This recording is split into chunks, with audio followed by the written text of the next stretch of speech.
April 21st, 2025, just before dawn. The skyline of Sana'a, normally quiet in the early hours, is suddenly split by the roar of afterburners. No warning, no chatter, just the unmistakable sound of U.S. fighter jets slicing across the dark sky. And then, impact. Bright flashes, low rumbles echoing off the mountains, shockwaves rolling through the capital. For a few brief minutes, the entire city holds its breath. This wasn't a strike on a weapons depot tucked away in a desert. This was downtown, the Houthi stronghold, their capital, their nerve center, and it just got hit. But this wasn't just about destruction. This was message delivery at Mach speed. For weeks, the Houthis had escalated, threatening shipping lanes, launching drones, testing the limits of U.S. patience. They thought the line wouldn't move, that Washington wouldn't dare hit this deep. They were wrong. What happened over Sana'a wasn't a warning shot. It was precision warfare. Coordinated, deliberate, and executed by elite U.S. pilots flying some of the most advanced aircraft on Earth. And while the media scrambled for details and officials remained tight-lipped, one thing was clear. This strike had a purpose. It didn't just shake the ground, it shook the rules. Because hitting a target in the heart of enemy territory, at the center of their command infrastructure, isn't routine. It's bold, it's calculated, and it means something bigger is in motion. So what was the real target that night? How did the US pull it off without warning? And what happened next that no one expected? What followed those first flashes over Sana'a wasn't chaos, it was choreography. This was not a random airstrike. It wasn't retaliation for a single incident. This was something else.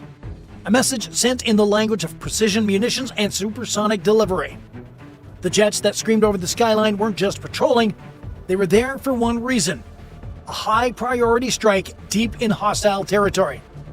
U.S. defense officials would later confirm a coordinated precision strike on what they called a Houthi military target in the capital. No further details, no official list of what exactly was hit, but satellite images told the rest of the story. A facility tucked between residential blocks, one used as a media center and later reappropriated by Houthi command, was reduced to rubble. Infrared scans showed unusual levels of thermal activity in the hours leading up to the attack, possibly indicating high-level coordination meetings or data transmissions. Whatever was going on inside that building, it drew the attention of American surveillance. And once confirmed, it became a target. The strike occurred just before sunrise. The timing wasn't coincidence. It was the window when command centers are fully staffed but still shrouded in low-light conditions. Difficult to see from the ground, but crystal clear from 35,000 feet. And the platform chosen for the job? Likely the F-15 Strike Eagle or the carrier-based F-A-18 Super Hornet. Both capable of operating with precision in urban environments. Equipped with JDAMs, GPS-guided bombs designed to minimize collateral damage while maximizing impact. Eyewitnesses described the roar of jets, followed by a low rumble, then silence. No sirens, no anti-air systems, just the crack of impact and the hum of aftershock. Within minutes, footage began circulating online. The Houthis remained quiet. No claims of a counterstrike, no immediate public reaction. That silence said more than words. U.S. Central Command remained equally tight-lipped, releasing only a short statement. The strike was intended to disrupt hostile operations and prevent future threats to international shipping. But beneath the surface, this was far more than a reaction to one drone launch or a missile threat. The location was strategic. Sana'a isn't just a city, it's a symbol. It's the heart of Houthi command, communications, and coordination. Hitting it, especially from the air, requires confidence, intelligence, and intent. It's a line that hasn't been crossed often. So why now? Some analysts believe that the target was tied to recent surveillance pickups, encrypted transmissions, unusual troop movements, signals intelligence suggesting a major operation was in the works, possibly another wave of Red Sea drone attacks. If that's true, the US may have struck just in time to prevent something larger. Still, striking a capital city is a major decision, one that carries consequences, not just tactically, but diplomatically. And yet, this time, the US didn't hesitate. Because in modern conflict, hesitation is sometimes more dangerous than action. This wasn't a declaration of war, but it was a warning. Clear, precise, and impossible to ignore. And for those watching from afar, whether in Tehran, Beirut, or elsewhere, the real message might not have been in what was hit, but in how fast, how far, and how deeply the United States was willing to reach. Long before the first bombs dropped over Sana'a, the operation had already begun, not in the skies, but in the silence above them. For weeks, U.S. surveillance assets had been watching. Drones circled high above Yemeni airspace. Signals intelligence teams listened for encrypted transmissions. Satellites traced vehicle patterns, power surges, and unusual activity within specific city blocks. The capital wasn't just being monitored, it was being mapped, layer by layer. The United States had no interest in striking a densely populated capital without certainty. This had to be surgical, pinpointed, verified not once, but several times over. And the target? It wasn't a weapons depot or a launch pad. It was something more sensitive. According to regional defense analysts, the site was flagged after a pattern of signals emerged. Encrypted comms bouncing between Sana'a and known Houthi drone launch positions near the Red Sea. The theory was a centralized command hub, managing unmanned operations, possibly even connected to surveillance of U.S. and Allied naval movements. Once the link was confirmed, things moved fast. Specialized reconnaissance flights, likely RQ-4 Global Hawks or MQ-9 Reapers, began circling the area at high altitude. Their sensors weren't just looking for visuals. They scanned for heat signatures, radio patterns, movement rhythms. Every byte of data was pulled into mission planning centers from Diego Garcia to CENTCOM HQ in Tampa. The pattern grew clearer. Inside the city block, activity surged between 0100 and 0400 local time, exactly the window when most Houthi drone launches had occurred in previous attacks. Vehicles came and went. Cell towers flickered with bursts of encrypted traffic. Power grids spiked and dipped. The signs weren't obvious to the public, but to analysts, it painted a picture. Something was being coordinated there. Something that couldn't be ignored. When the green light came, everything was already in place. The jets, whether launched from a carrier like the USS Dwight D. Eisenhower or from coalition bases in the Gulf, had a clear flight path, an exact payload, and a precise drop window. They flew in low, fast, and with silent coordination from AWACS and KC-135 tankers keeping watch in the distance. There was no room for improvisation. This wasn't just about hitting a building, it was about disrupting a network, ending an operation before it could even begin. And that kind of strike, the one that no one sees coming, no one hears about until it's done, that's the kind that the US saves for only the most important targets. Because in modern warfare, the most powerful move isn't always the loudest one. Sometimes it's the one that starts long before the world even knows it's happening. Timing in modern warfare is everything. And when the US sent jets roaring into the skies over Sana'a, it wasn't just reacting, it was choosing a moment. One that had been building for weeks, if not months. The Houthis had been escalating. Drone swarms in the Red Sea, anti-ship missiles launched toward commercial vessels, intercepts by US destroyers becoming routine. Each event pushed the edge a little further. And then came the tipping point. Credible intelligence that a larger, more coordinated strike was imminent. Not at sea, but likely across multiple domains. This was the context. And it's why Sana'a, normally off-limits due to its dense population and political sensitivity, suddenly became the center of gravity. The US had a choice. Wait for the next Houthi move and risk escalation, or remove the board piece before the play. They chose the latter. Striking the capital wasn't symbolic, it was strategic. It targeted the brains, not the fists. Disrupted the command nodes, severed the digital veins, and you stalled the offensive before it reaches the launch pad. But there was more at play. Intelligence suggested increased Iranian support flowing into Houthi networks, encrypted communications, technical guidance, and even logistical facilitation. While the US didn't say it outright, analysts believe the Sana'a strike served a dual purpose, not only degrading the Houthis' capabilities, but also sending a clear message to Tehran. We're watching, and we're not waiting. And the choice of assets underscored that message. Fighter jets, not drones. Live pilots, precision ordnance, a fully manned operation. That speaks volumes in military terms. It says, we're confident, we're committed, and we're ready to go deep when we need to. The strike also reasserted a simple but powerful doctrine.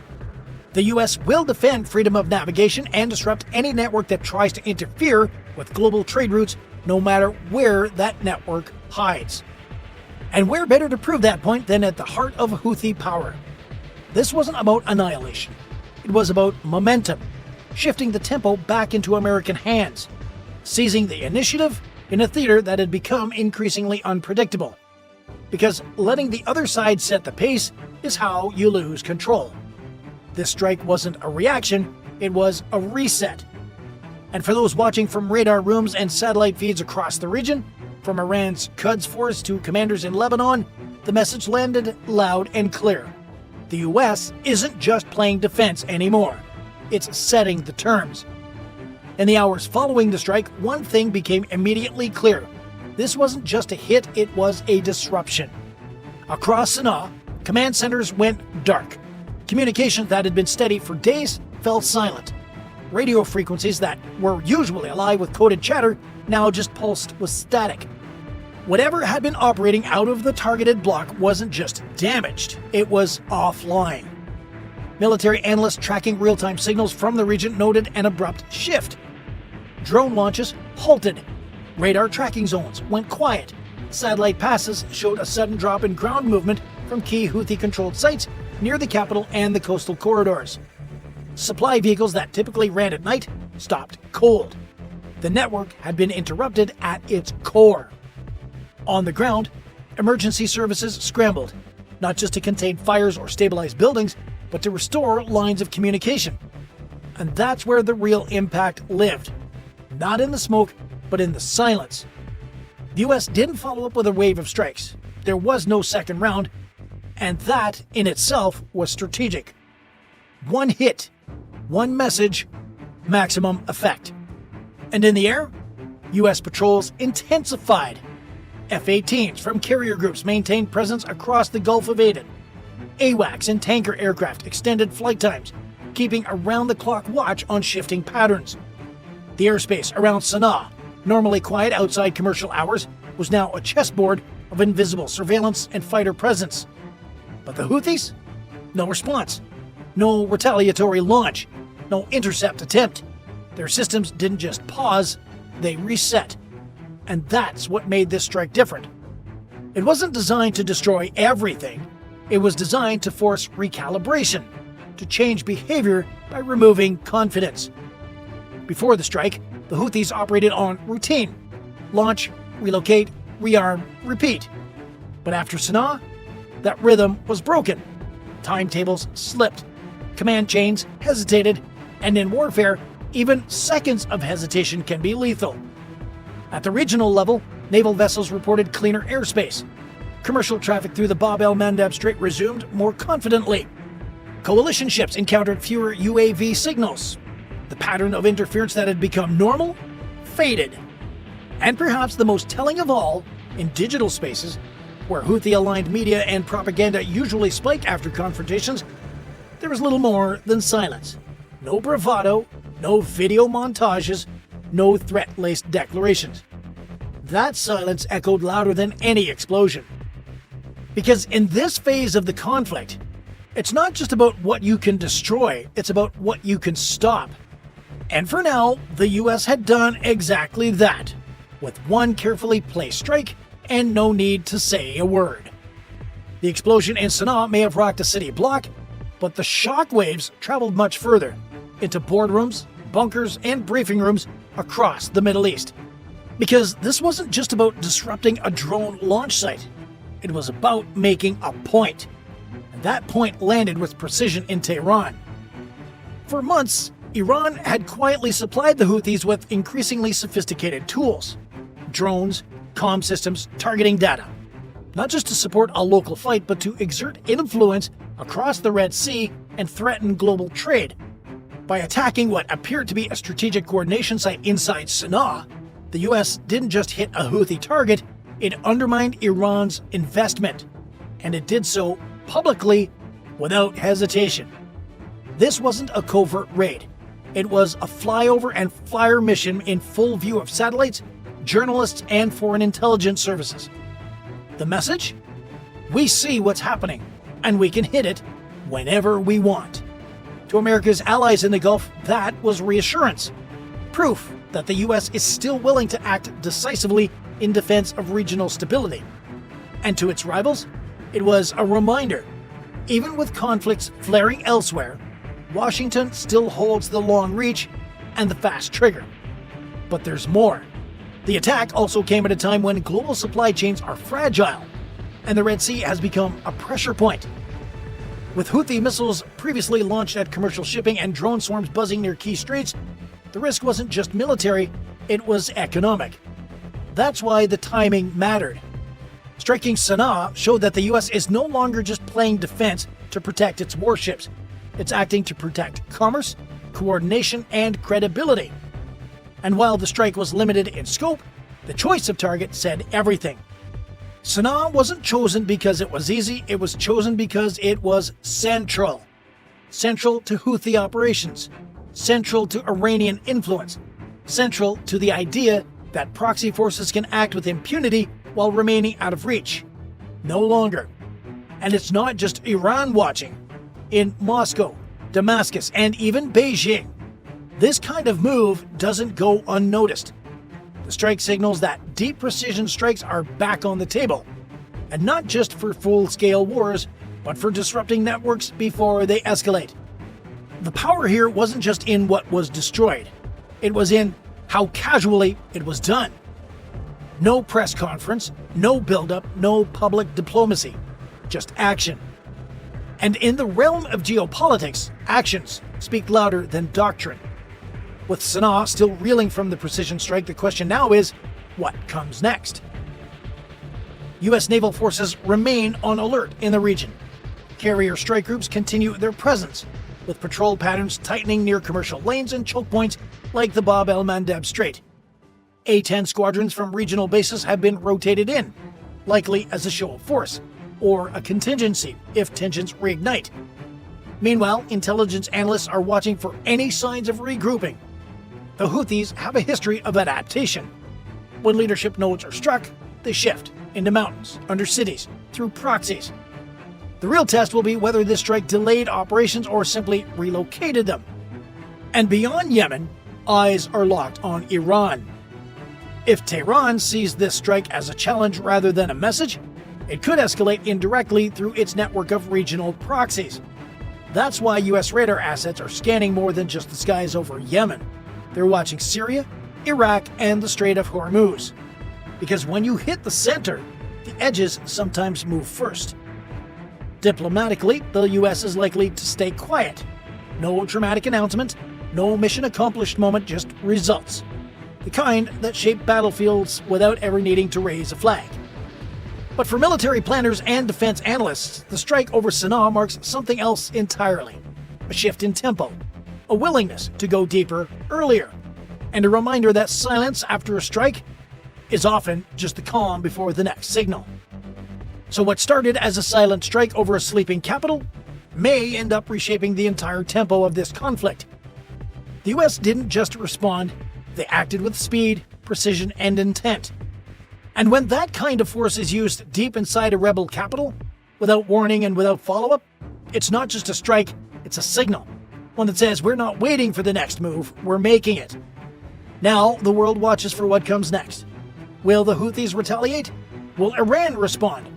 Or is this the start of a new phase, where silence from above means something's already been set in motion? Let us know what you think in the comments. Did this strike shift the balance, or did it just push the conflict further underground? Drop your thoughts, we read every single one. And hey, if you want to go one step further and support the channel directly, join the fleet. You'll get loyalty badges, priority replies, and help us bring more real naval stories to the surface. Click join on our channel page and step aboard. Until next time, stay sharp, stay aware, and keep watching the skies.